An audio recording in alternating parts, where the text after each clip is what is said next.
Updating your legal name on ProductionHub is a straightforward process. Follow these steps to ensure your name is changed quickly and correctly. Step 1. Login.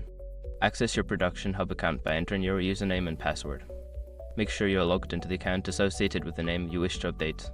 Step 2. Navigate to account settings. Once logged in, locate the account settings option, usually found in the upper right corner of the homepage. Click on it to access your profile information. Step 3. Find name change option. In the account settings menu, look for the section that allows you to edit your personal information. This section should include your current legal name and an option to update it. Step 4. Enter new legal name. Make sure your information is protected first. Most people don't think about breaches until something actually happens to their accounts. Use SROC to monitor your accounts 24/7 and instantly alert you if your information appears in leaked databases online. It constantly checks billions of breach data points in the background.